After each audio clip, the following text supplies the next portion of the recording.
Madam ඇත්තටම මං අද ආවේ මැඩම්ව බැහැ දැකලා සුබ පතල යන්න. දන්නවනේ පහුගිය කාලේ ආපු ප්‍රශ්න.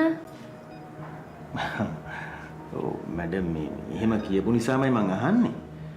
කෙවින් සර් එක්ක කතාවක් බහක් ඇත්තෙම නැද්ද? ලොකු සර්ට වැඩිය කෙවින් සර් හරිම නපුරු මිනිස්සෙක් තුෂාර. මම නම් හිතන්නේ කවවත් එහෙම ළඟින් ආශ්‍රය කරන්න පුළුවන් වෙයි කියලා යාට. හරි කොහොම හරි කමන්නේ දැන් මැඩම් මේ තනතුරේ ඉන්නෙක් ගැන අපිට ලොකු සතුටක් අපිට ලොකු හයියක්. මැඩම් ඇත්තටම මං අද ආවේ මැඩම්ව බැහැ දැකලා සුබ පතල යන්න. thank you.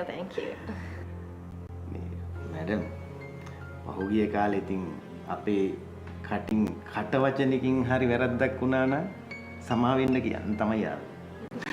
එහෙම පරණ දේවල් මතක තියාගෙන ඉන්න කෙනෙක් නෙමෙයි තුෂාර මම. ඒවා හිතන්න එපා.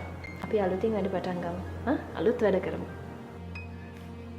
අනිවාර්යයෙන්ම අනිවාර්යයෙන්.